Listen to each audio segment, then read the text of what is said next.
Bava Kamma daf Sadiches. We begin with a number of halachas about Grama ben Ezekin, a number of statements said by Rabba, or some of them by Rava, asking questions on them in the halachas of Grama ben Ezekin, where someone causes a loss to someone else indirectly. That is, he does something which ultimately results in a loss, but it's not a direct loss. It's not a hezek biyadayim, and that you're putter for all those midine adam. Possibly chayim min shemayim, but putter midine adam. The Gemara is going to question a number of them. So the first case that Rabbi says is if someone knocks a coin out of his friend's house into the Amagadol, into the Mediterranean Sea, and the water is clear, so you could see that it's there, and he didn't grab it with his hand, he just knocked it. Now, if he would have grabbed it with his hand, so then he would have stolen it in that moment, and he'd be chayav to return it. If he then throws it into the ocean, he never returned it, so he's chayav to pay for it. If however, just knocked it in, so he didn't directly cause the damage, and he could say to him, go get the coin, it's right there, you can see it. Now, he may not want to go into the water, he may need to hire a diver to get it, and that expense will be a loss. But that expense is a grama, and a grama ben Ezekin you are a potter for. Now, the Gemara asks, Rava asks on Rabba, is it true that putting a coin in a situation where it's in the bottom of the sea and it's difficult to get, but possible to get, that's not considered to be a direct loss? We see otherwise. We see that there's a brisa that says that you're not being machal on meiser sheni on money that's not in your possession. For example, if it's in Kistra, if it's in Haramelech, or if your wallet is in the bottom of the Yamagadol. So you see, being in the bottom of the Yamagadol is considered not in your possession, so you can't get it, and it's a loss. So in this case, where you knocked someone else's coin in, there should also be a hezek. So Rabbi says, no, there's a special halacha by meiser sheni, and it has to be very close to possession. It has to be easily reachable. It says, v'tzarta kesef biyadcha, it should be in your hand. However, that is not the same halacha as having possession of something that is not considered to be a hezek that you'd be chayiv for. Next halacha that Rabbi says about Grama ben Ezekin is if somebody rubs out the image, the coin, the face that is stamped on a coin, and thereby he passes the coin, it's not valuable any longer, so he's putter. Now, so what's the reason? So the Gemara says again, he didn't do anything. The coin is all there, just a grama that he can't use it anymore. Says Gemara, that's only if he hammers it, so that all the silver is still there. If, however, he scraped part of it off, if he filed it down, then he made a physical change to it. He took some of the silver away, then he's chayav for the full loss.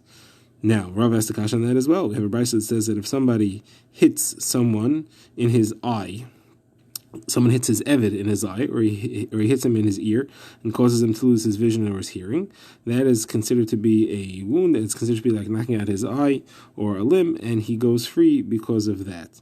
Now, if he hits the wall near his eye or his ear and causes him to lose function, then he would not go free with that.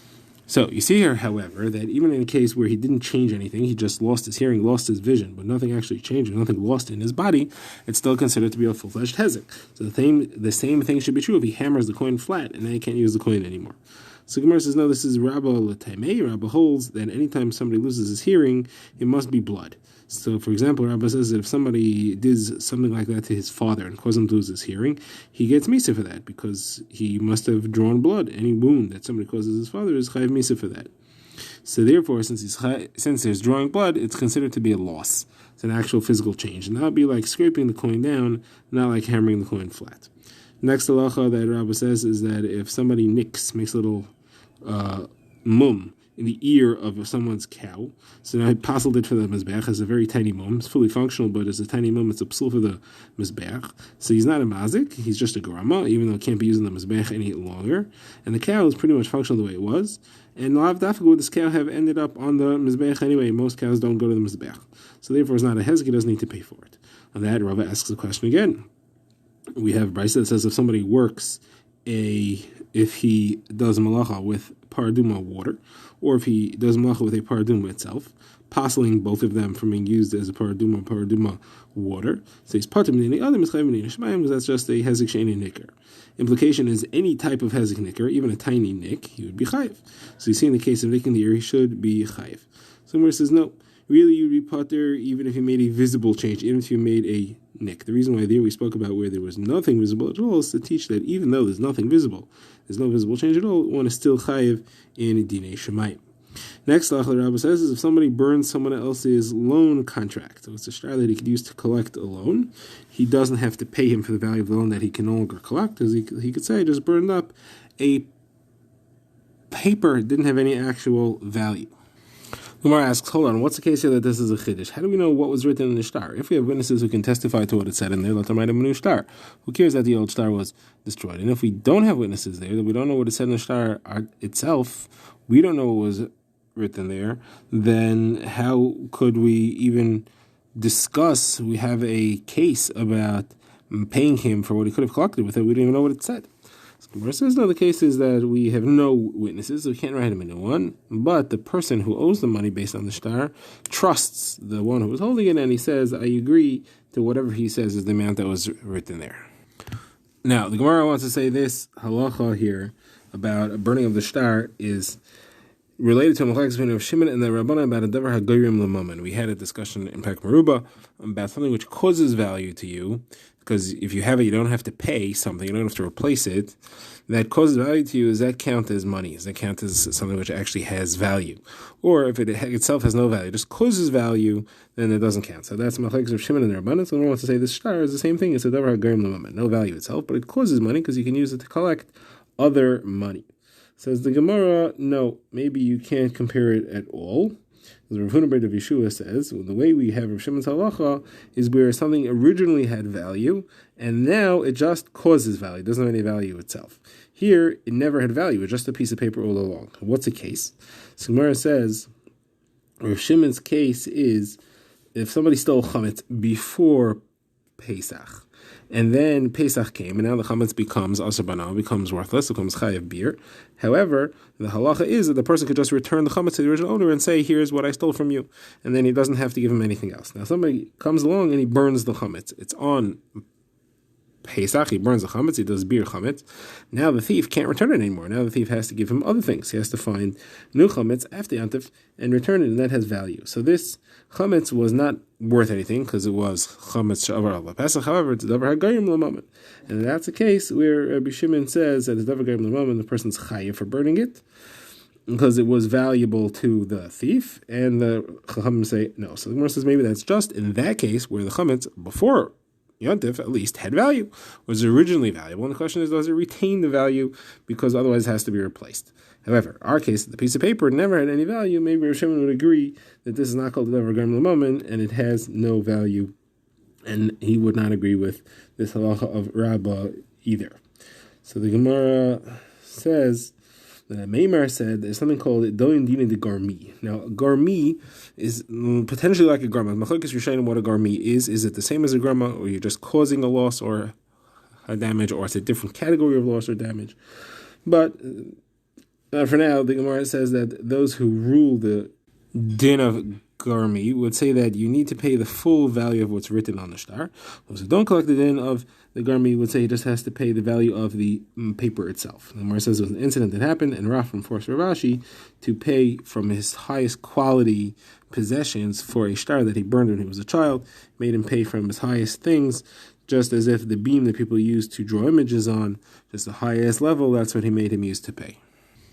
The Gemara now refers back to the Mishnah and discusses the next line where it said if somebody stole chametz and Pesach passes by and now becomes aser b'hana, he could return it even though it's now aser b'hana and say, this is what I stole from you, this is what I'm returning to you. So Gemara says, who is the author of this brayso that says you could return iser hana and say harishachal? So Rav Chizda said it has to be Rav Yaakov, and machlokes Rav Yaakov and the Chachamim, this must be Rav Yaakov. We'll see the Gemara will argue on Rav Chizda. Where do you see this machlokes Rav Yaakov and the Chachamim? So Rav Chizda quotes a brayso. If a ox killed a person and it becomes chayav misa, becomes a shor haniskal, which is aser b'hana. So if it changed ownership before Hamadabin, before it had a psak that it's shor haniskal, then it won't get skila because you need to have the same ownership at the time of the attack and at the time of the ruling. So if he sells it, or if he's makdish it, or if he shachts it, his meat is mutter at all the if all these things happen between the before the actual psak happens. Now, if it wasn't the property of a shomer and he returns it to the owner, then that is valid because it's returned. He returns something which is valuable. If, however, all these things happen after the psak was already sealed, it's already paskin as a shor haniskal. Now he sells it, he's makdish it, he shachts it, or the shomer returns it. So the sale is not valid, the hektish is not valid, the shchita doesn't make the basar mutter, it's still asr, and the shemer returned it to the original owner, it's not returned, because you return something which is asr b'hana. So that's the opinion of the chachamim, that say returning something which is asr b'hana now is not considered returned. You return something which is asr hana, you did not fulfill, you have to return something else of equal value. Rav Yaakov disagrees, Rav Yaakov says no, even after Gemar Din, if the Shem returns it, it's mutter, and it's considered returning, because he could say, so says Rav Huna, says Rav Chizda, what are they arguing about? You see the machlokes between the Rabbanan and Rav Yaakov about returning a shar and niskal, which is also about not, does that count as returned or not? So obviously Rav Yaakov holds you could say Be'yisar Anar Reshachal Fenecha, and Rabbanan say you cannot say Be'yisar Anar Reshachal Fenecha. And I said, Rabbi, I disagree that that's a pshat in this machlokes, because if that was what the whole machlokes is about, why are we talking about shar and niskal? Talk about chametz. It was a roll of a pesach. It became Mr. Hana. The reason that we're discussing shar and niskal as opposed to chametz, shavar of pesach, must be because there is a difference here. In the shar haniskal, there's halacha of ein gemer medina shashar shalei b'fanav. You can't paskin that the shar is a shar haniskal if it's not there, and therefore the Rabbanon hold. Really, everybody holds that you would be able to return the shar, even though it became Isser Hana. The problem here is that the Rabbanon say that you can't paskin on the shar if he's not there, and therefore the shomer caused the loss of value, because the owner could say, if you would have given back to me before, I would have run away. The shar would never have gone to court. They would never have been able to paskin. It would never become a shar niskal and still be valuable. The fact that you brought him to court means you caused the loss. Therefore, don't tell me I'm returning to you what you gave me. You're responsible for what happened here. And that's why the Rabbanan say that it's not considered return. Yaakov, however, says no, he would be able to have this psak against him even if the shar wasn't there, that wouldn't have helped, and therefore there's nothing the shemer could have done, and therefore it comes b'meila. That's what the machlokes is about. But really, everybody agrees. Otherwise, in a normal situation of Israel, you could say Harei Shechal Fanecha. So that's what Rabbi wanted to say. Rav Chizda obviously disagreed. So the Gemara says that Rav Chizda found Rabbi Bar Shmuel, someone else, and said, did you learn anything about this brisa of Isser Hana? He said, yeah, I learned it in a brisa. The Torah says, V'heshav Esak Zela. What does it mean, Asher Gazal? Why does it repeat and say Asher Gazal afterwards? To show that you could just give it back if it's still extant. You could give it back even if it becomes Isser Hana. From here we learned, says the brisa, if somebody steals a coin and it becomes puzzle, fruits and become rotten, wine and it becomes vinegar, truma becomes tummy, chametz v'avril Pesach, and an animal and it becomes asr hana because of an aveira that was performed with it, or a shar until the Gemara Din happens. He could say, I could say I'm returning it just as it is, all based on the pasuk of Heshav Agzela Asher Kazal. Now, who's the one that's mechalik? Who's the author of this brisa? Who's mechalik between Gemar Din and not Gemar Din? Only the Rabbanan is mechalik. And yet you still see that B'chametz Shavar Pesach, he says that it could say Reish Chol V'necha.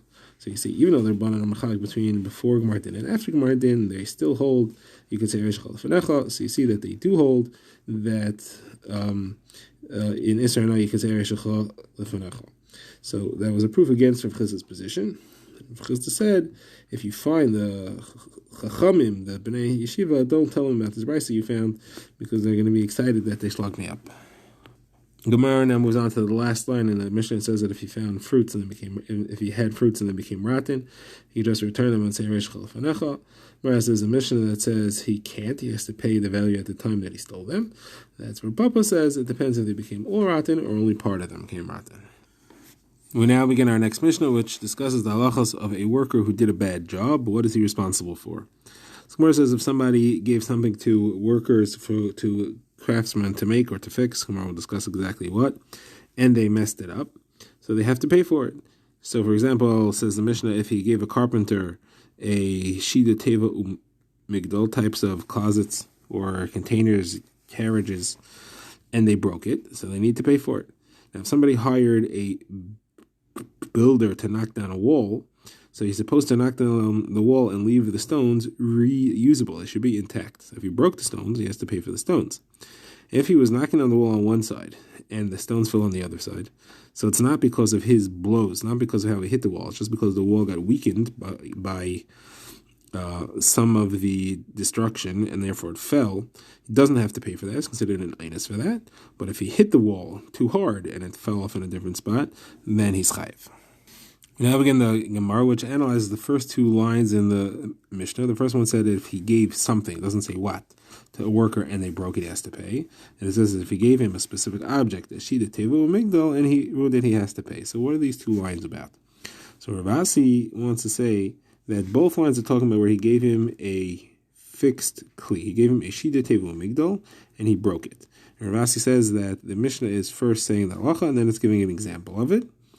And he's only chayiv if he hammered a nail into it and he broke it, then he needs to pay for it. If, however, he just gave him wood and he made the kli and then he broke the kli, he doesn't have to pay the value of a fully made kli. He only has to pay for the wood if it's ruined beyond what he was given to him. The reason is because Rav Asi holds a halacha called uman kainen b'shevach kli. When a worker makes something out of a kli, it's not pshat that it belongs to the owner of the wood, and the new kli belongs to the owner of the wood, and he gets paid for his labor. The pshat is that the owner of the wood owns the wood, and the worker owns the improvements. He owns the kli part of it. And when he gives it back to the original owner, he's selling him those improvements. Since it belongs to him, if he breaks it, so he lost what he made. But what he needs to pay is only for the wood if the wood is ruined. Therefore, if it would be a kli that he made, he wouldn't need to pay the value of the kli. It's only if he received it as a kli. That's what the Mishnah is referring to when he made the kli. So the Gemara asks, what is the chiddush of the first line then? The first line is saying the same thing as the second line. The Gemara says, like we said, the second line is explaining the first line. It's saying that in the first case, what it means is it's referring to where he was given a finished kli and he ruined the kli. So this is why it has to be that way. It has to be logical. Because if the first case is talking about where he gave him wood and he made the kli himself, and the second case is talking about where he was given the wood. So it's pasha. If you teach me first that he's chayiv when he got just wood that he has to pay for the kli, you don't hold of umen kainen b'shevach kli. So why do you need to tell me that if he actually gave him a finished kli and he broke it, that he needs to pay it? For sure he has to pay for it then. So that would be in chiddush. You wouldn't need that line. So Gemara says no. That's not a raya. You could say that the second line was to show that the first line was talking about something else. The reason we said the second case where he was given the shida teva migdal in a finished state is to show that the first line, just like we said, the first line is talking about where he gave him just the wood. That's why later it talks about this. But it's not an actual chiddush in the halacha of the second line over the first line.